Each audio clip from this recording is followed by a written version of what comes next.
This prisoner's having a fit. Ambulance, yeah, okay. He was arrested for violence and now he's completely out of it. Under a doctor's supervision, he's being restrained so he can't hurt himself or anyone else. To make matters worse, he speaks no English. Gemma, could you get me a double crewed unit as an urgency, please? The sergeant wants an ambulance.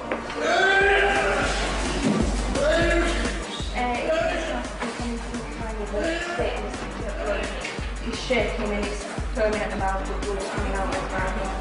When he was charged, he was sweating and shaking, which are signs of alcohol withdrawal. One man has brought every custody officer to their knees.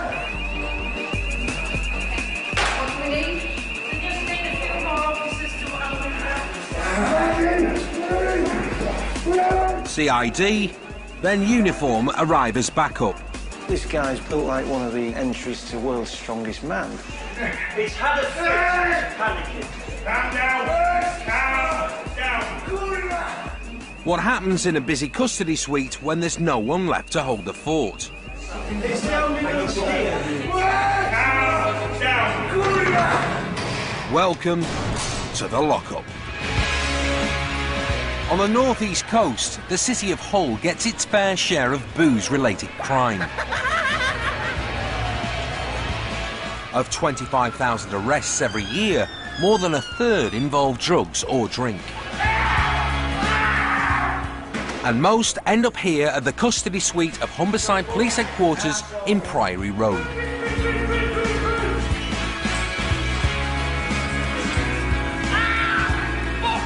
The man in charge is Sergeant Pete Swan.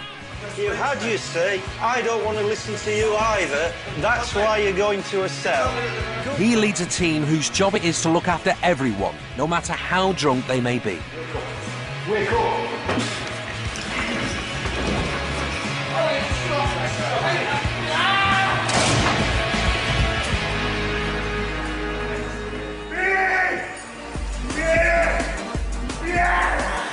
Never have so many officers crammed into one cell to control just one detainee. And there are 15 other custody guests demanding room service. Sergeant Peter Swan has no choice. The lockup is shut up. Can you let everyone know that we're closed for trying to send prisoners, but we've got an emergency going on? I've never had to close the custody suite in all my years as a sergeant until tonight. It's a badge of honour. We don't close unless we have to. Even the paramedics have to wait for their moment. It's still not safe. We're going to try and get him on his side to get the hand behind his back and then bring the other one round. Relax, yeah? No problem. Have you had the background to what's happened? Yeah, partially. Yeah, and I think what you've seen there has been panic at what we've been doing. The difficulty is he speaks no English whatsoever, so he's got no idea what's happening. Are you happy for us? Yes, I am. Thanks. Thanks. Ambulance. Okay. You're going to go to hospital. Yeah. It's a real nightmare situation for me, is that. An alcoholic Pole that speaks no English withdrawing from alcohol. And with 10 people all in one cell restraining one person, you can't deal with anything because there's nobody to deal with it, basically. So you just hope the same thing doesn't happen in 2 places at once, otherwise you're really up the creek, shall we say. He may be a patient, but he's still cuffed and strapped in case he becomes violent again. Thank you, everybody. Every man Jack Harry of us has been in the one cell, so that's why we've not been able to do anything. Oh, no. The shutdown means Sergeant Swan has to tell his boss, while the prisoner is chauffeured away in his own personal motorcade. I think he'll be OK now, though, because there's a taser car behind and there's 2 officers in the ambulance. So, yeah, it's all good stuff, all good stuff. But the tap was on in the toilet during all the fun and games. And eventually it's overflowed. So I'm not quite ankle deep, but I'm bootlace deep in water. So needless to say, when the prisoners press the buzzer, they're getting short shrift. Anyway, I'm open to business again. I'm just going to check that to see if it's stopped leaking now, Pete. The longest-serving lock-up staffer is on the case. Jill, the cleaner of 8 years with her plumber's mate. It's just dripped on me. I bet there's a hole in that pipe. We're generally managers of a custody suite, so if there are faults, deficiencies in stores or issues with detainees, that's our role. Feel that side there, where my hands are. There was a deluge on my hand there when you did that. Anyway, I'll call the plumber. Before I go home, I'll come and check again, because I've mopped it, and it's not dripping now. Is there no end to our talent? She'd be the perfect woman if she didn't support LFC, you know. He's lovely, he's Swanee. We have a bit of banter because we support different rugby teams, so we do have banter, big style. All friendly, nice banter there. The next customer through the doors is up from London for a mate's birthday party. Have you been in custody before? Yes. Yes. Brief circumstances, please. He was seen urinating in the street.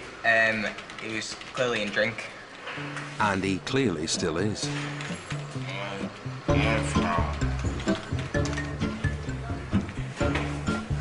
Sorry. Yeah. What's your surname? Gomez Mendes, so double barrel. Do you want to spell it for me? Yeah. G-O-M-E-Z hyphen. That's one barrel. Yeah. M for Mullard. Miranda. E for Echo. N for November. D for December. O for October. So I've got G-I-M-E-Z hyphen M-E-N-D-O. Yeah. So that's clear then. Are you working at the moment, Ricardo? Yeah. What do you do?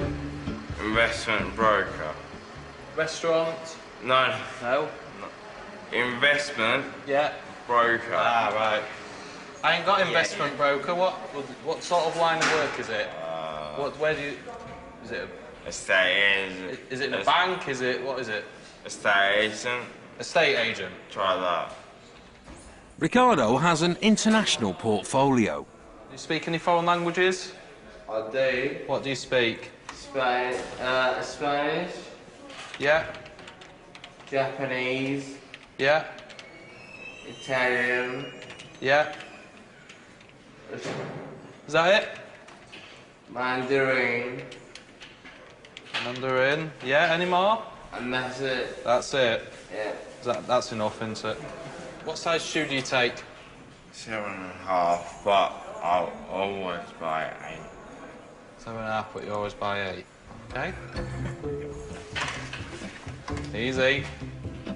I really need 4. You what? I need to pass win. You need to pass wins. You need to let it go, Just don't.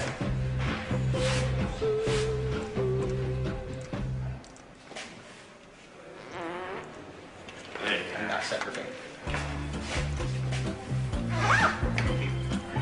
Come over to this side for us. Take that as well, just in case you're still feeling poorly. Pretty terrible, really, isn't it? Just out on a night out, caught weeing in the street, and then after that, in the cells, it's a bad night. It's not what you want. Particularly enjoyed the answer to the shoe size. Shoe size. I'm a size 7.5, but I'll always buy an 8. Always buy an 8. You need a bit of light humour, I guess, don't you? Keeps you going. Absolutely. Keeps you going.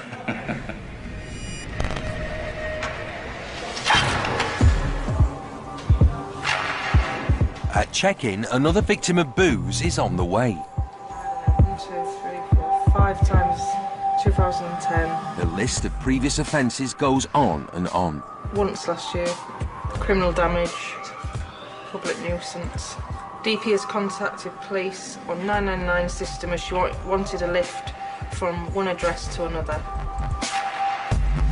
It's no surprise she's been given an ASBO to stop her being a nuisance. Her ASBO states she cannot call the ambulance service unless a genuine emergency.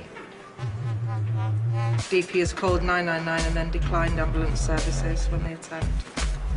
And this is her second arrest for antisocial behaviour in the last 24 hours. Right. She's well in drink and she's been very, very awkward. Shall we have her in her The usual M11? usual ensuite? I'm going to pull you back. That break off and we're away. Are you ready? Yeah. Yvonne Jones has cerebral palsy and uses a wheelchair. Just going back. Yeah. Hello. Welcome. Are you okay with your legs down? So circumstances, please. She lives in a block of flats. She has an ASBO which states that she can't cause disturbance to the neighbours across the way. She's been banging on the door, shouting and swearing at the neighbours. Arresting officer? Myself, 224. Hey you, 2224. Hey, I'm strong and there's no way that you're gonna get away with this. And I will take out with you. Is it because you're not gonna hear? Yvonne? Hey. Have you had any alcohol, Yvonne, or any drugs today? Yes, I've had the alcohol, yes. Roughly how much? Which is a legal substance. Yeah, it's still legal as far as I'm aware. The money, yeah. How much have you had today? 2 cans, yeah. Strong beer. 2 cans of strong beer, okay, thank you. I've been dealing with this lady for the best part of 10.5 years. I cannot explain to you how many man hours, how many police hours, how many emergency services phone call hours she's actually taken of our time. Right, there you go. Stuart Constable has also met her many times. Right. Okay. All right.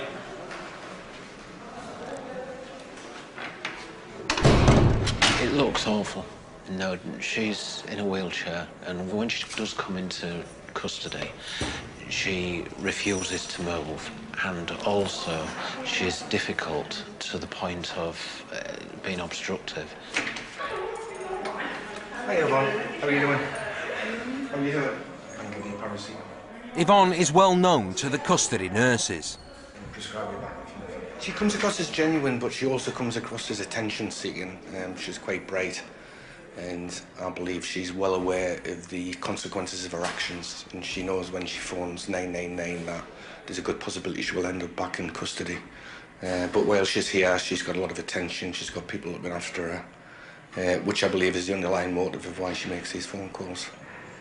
We've had her going up and down the street in drink, in a wheelchair, kicking off wing mirrors of cars, etc., causing criminal damage. A few years back, she actually was sat in a wheelchair, threw a piece of her own faeces at me, believe it or not, and hit me with a footplate of a wheelchair, and then promptly got up and walked away. This is something she obviously plays on.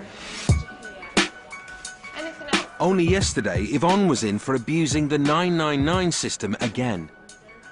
And that wasn't the only trouble she caused. Well, she's clearing that she's taken an overdose of ibuprofen. Marvellous. You know that when she told us, she laughed. And we went and looked, and there's only 2 missing from the blister pack. I know, but I've explained that. We can't afford to take any chances. She knows the score, unfortunately. We can't deviate from it. The police escorted Yvonne to hospital, but when she got there, she had second thoughts. Yvonne's had a change of heart and decided to tell the truth. She's told the nurses that she just wants to be dealt with now, and she's not taking any tablets at all. So on that basis, they've discharged her. Only 24 hours later, and Yvonne's back in for harassing her neighbours, another breach of her ASBO. What criminal offence have I done? I've not stolen a bag of anybody. I've not hurt anybody. In fact, it's ironic. I'm 2 weeks overdone. I'm a diploma in counselling, and I'm a quarter of the way through a degree in sociology. So I like people.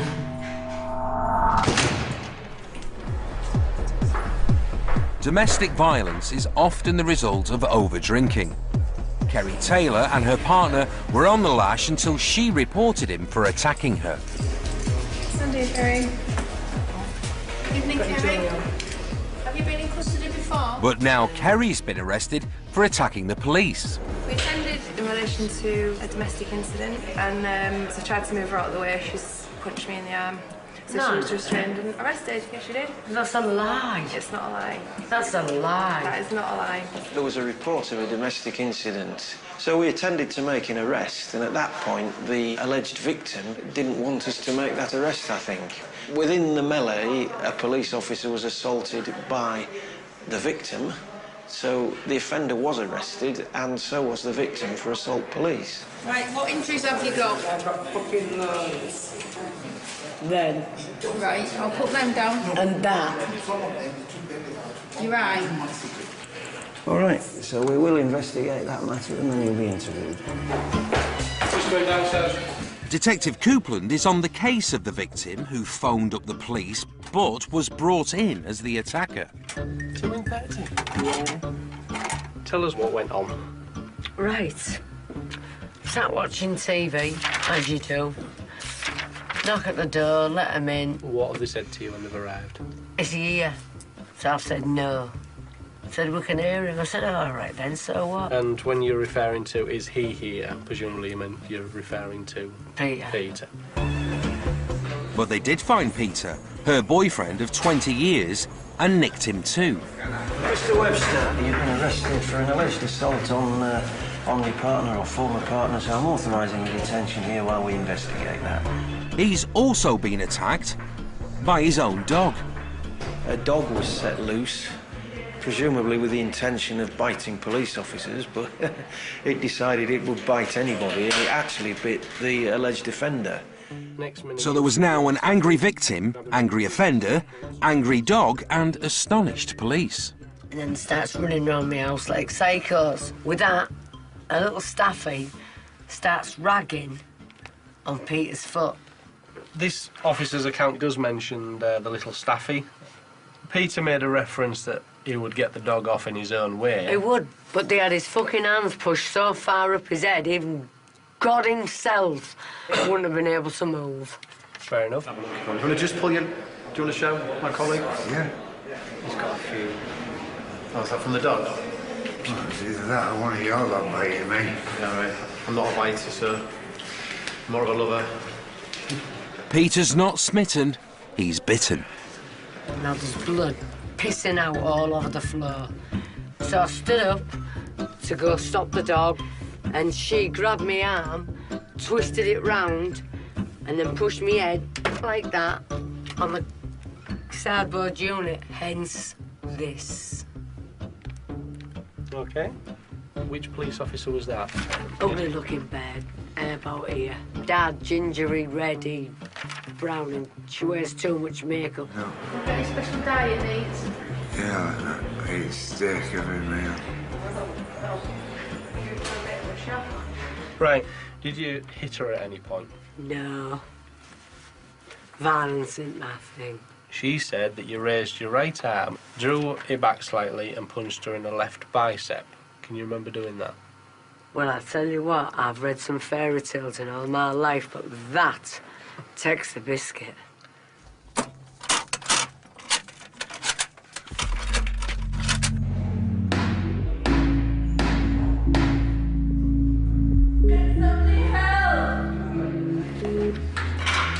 All right, Yvonne. Okay. She's fully wet herself now. It's all down the front of the pants, and she said it's gone into her own boots. So she's just sat there in a massive puddle of her own urine. Right. Going to have words. What more can we do? Because we know that she's Deliberately doing it. Can somebody help me, please? Now, Yvonne, what's wrong? It's not the first time Yvonne has wet herself in custody. Well, why don't you get that wet stuff off? I've given you a boiler soap there to get into. You've got some new, clean clothes, basically, to get into. Yvonne, I know that you're not that disabled. I don't know where you're getting it from. I'm getting it from the medical professional who've looked after you before. I'm in an electric wheelchair 24/7. I really do. You are capable. You're capable of dressing yourself. I can't even get over to the boiler thing. Well, you got over before, didn't you? You was placed by the bench? Yes. And you got to the door? Yes, but this one wheel, yeah? You still was able to move, Yvonne? Because we've seen you. You're going to have to help yourself. The fact that she sat and urinated, people might say it's because of her condition, but I know that she can get herself on and off the toilet and she will use that to be more helpless. But it just seemed very harsh.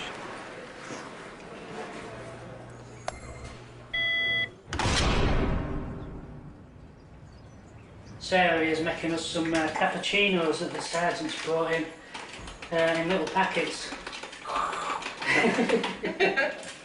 Bloody hell. These are really frothy, aren't they? We've had a few problems with detainees, being quite demanding, so sometimes it doesn't matter. There might not be many people in, but it can cause a lot of problems.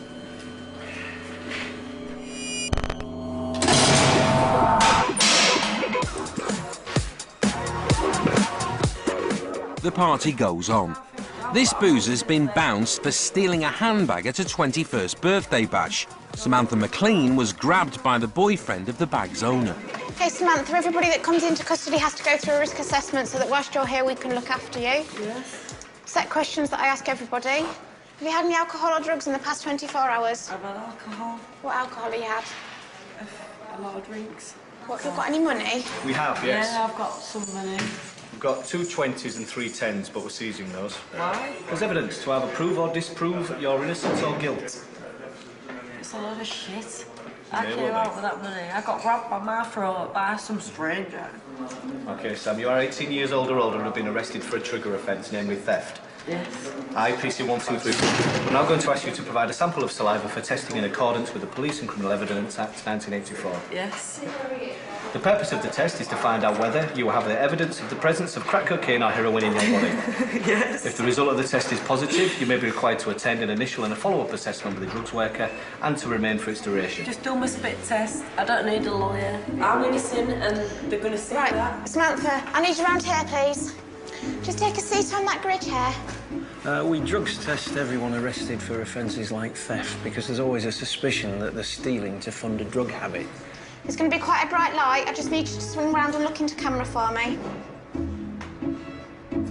I haven't stolen anything and I just got fucking... Samantha, don't talk about the offence. Okay, well, I don't take drugs.